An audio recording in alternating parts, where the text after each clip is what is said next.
नमस्ते बच्चों, मैं पंकज कुमार सिंह आज प्रस्तुत हूँ पद पाठ के अंतिम पद के अत्यंत महत्वपूर्ण बहुविकल्पी प्रश्नों के साथ। यह पाठ सूरदास द्वारा रचित है और हरि हैं राजनीति पढ़ी आए इस पद के कुछ अत्यंत ही महत्वपूर्ण MCQ प्रश्नों को हम देखेंगे। चलिए पहला प्रश्न देखते हैं। मधुकर शब्द का प्रयोग किसके लिए हुआ है? गोपियों के लिए, भौरों के लिए, कृष्ण के लिए, उद्धव के लिए।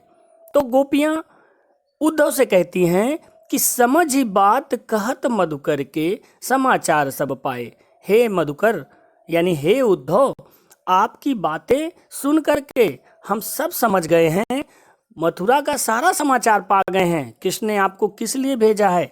इसलिए यहाँ पर मधुकर शब्द का प्रयोग उद्धव के लिए हुआ है, इसलिए विकल्प घ उद्धव के लिए सही है। प्रश्न नंबर 2, कृष्ण ब्रज से जाते समय अपने साथ गोपियों का क्या चुरा ले गए थे? तो कृष्ण ब्रज से जाते समय गोपियों का मन चुराए या माखन लेकर गए, दही या शहद, ये 4 विकल्प हैं। तो गोपियां कहती हैं कि अब अपनो मन फिर पई हो, चलत जुहुते चुराए। अब हम कृष्ण से अपना वो मन फिर वापस लेना चाहते हैं, पाएंगे। जो जाते समय वो चुरा ले गए थे, इसलिए विकल्प का गोपियों का मन सही है। प्रश्न नंबर 3, गोपियों के अनुसार पहले से ही चतुर कौन था? तो गोपियां ये कहती हैं कि एक अति चतुर होते पहले ही अब गुरु ग्रंथ पढ़ाए। एक तो वो पहले ही चतुर थे, कौन? वो कृष्ण को कह रही हैं, इसलिए यहाँ पर विकल्प खास श्री कृष्ण पहले से ही चतुर थे। प्रश्न नंबर 4, पुराने जमाने के लोगों को भला क्यों कहा गया है? विकल्प है दूसरों की भलाई के कारण, स्वार्थ के कारण, चालाकी के कारण या समभाव रहने के कारण।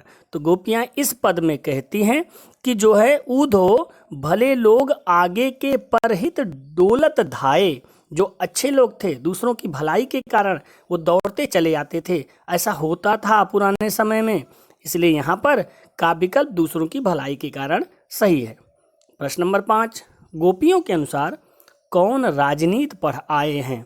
तो गोपियां इस पद में प्रारंभ में ही कहती हैं हरि हैं राजनीति पढ़ी आए।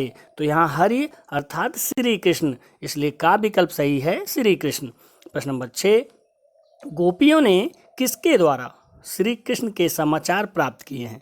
तो बच्चों ये तो प्रश्न आसान है, पूरे पाठ में ही ये देखा गया कि गोपियां उद्धव के संदेश लाने पर, उद्धव के योग के बात कहने पर ही काफ़ी दुखी होती हैं और अपनी बातें कहती हैं। तो यहाँ पर खा विकल्प सही है, उद्धव के द्वारा गोपियों को श्री कृष्ण का समाचार प्राप्त हुआ और वो भी योग करने का। प्रश्न नंबर 7, योग संदेश भेजने से गोपियों ने श्री कृष्ण के विषय में क्या अनुमान लगाया? पहला विकल्प उनकी बुद्धि बढ़ गई है, वे पहले से चतुर हो गए हैं, वे संत बन गए हैं, घा उनकी बुद्धि कम हो गई है।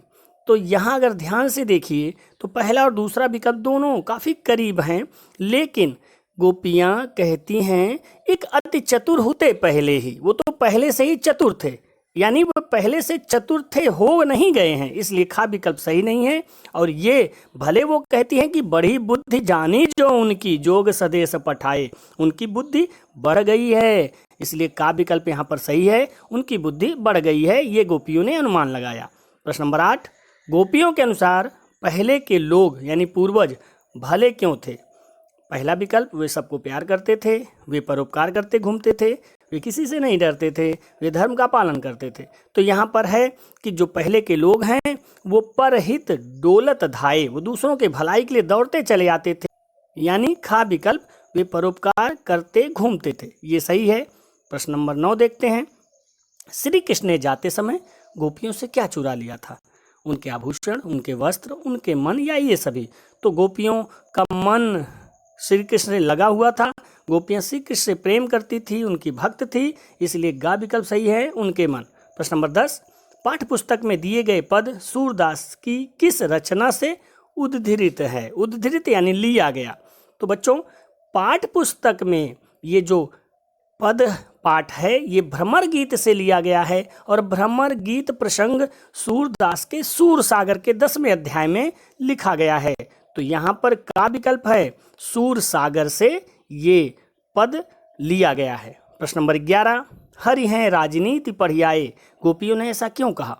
क्योंकि गोपियाँ काफ़ी जो है दुखी थी कृष्ण के ना आने पर, और जब कृष्ण स्वयं ना आकर के उद्धव को भेज देते हैं तो गोपियाँ ये सोचती हैं कि कृष्ण तो बड़े ही चतुर हैं और वो हमारे लिए निष्ठुर हो गए, जो हमारी बातें ना सुन करके उद्धव को भेज दिया, हमारी भावनाओं को ना समझ करके हमारी मर्यादा को नहीं रखा, प्रेम को नहीं समझा। इसलिए यहाँ पर गा विकल्प वे राजनीतिकों जैसे चतुर और निष्ठुर हो गए हैं, सही है। प्रश्न नंबर 12 देखते हैं। गोपियों को श्री कृष्ण की बुद्धि के विषय में कैसा लगा? उनकी बुद्धि कम हो गई, उनकी बुद्धि बढ़ गई है, उनकी बुद्धि कुटिल हो गई है, वे मंद बुद्धि हो गए हैं। तो गोपियाँ कहती हैं कि जो उद्धव संदेश जब लेकर आए हो तो बड़ी बुद्धि जानी जो उनकी जोग सदेश पठाए। ऐसा लगता है जैसे उनकी बुद्धि बढ़ गई है, यानी खा विकल्प उनकी बुद्धि बढ़ गई है, सही है। प्रश्न नंबर 12, गोपियों के अनुसार राजधर्म क्या है? प्रजा पर अत्याचार करना, या खा विकल्प प्रजा को दबा कर रखना, या गा विकल्प प्रजा को ना सताना, या घा विकल्प प्रजा से कर वसूल करना। तो गोपियां इस पद में अंतिम पंक्ति में कहती हैं कि राजधर्म तो यह सूर जो प्रजा न जाए सताई। वो श्री कृष्ण को राजधर्म के बारे में याद दिलाते हुए उद्धव से कहती हैं राजधर्म तो यही है कि वे अपने प्रजा को सताए नहीं, अत्याचार ना करे।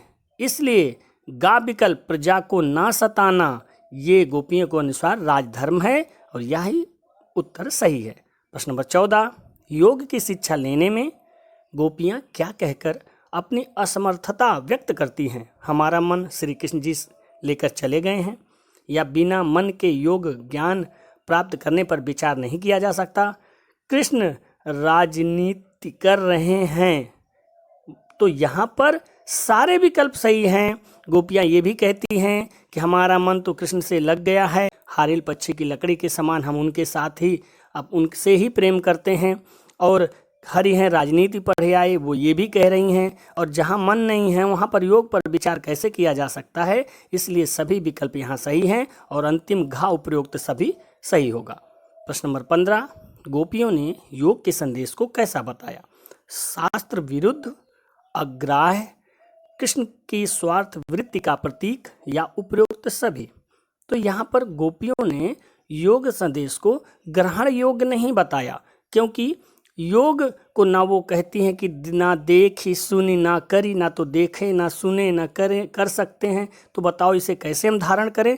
इसलिए उन्होंने खा विकल्प अग्राह्य यानी ग्रहण योग्य नहीं है ये बताया।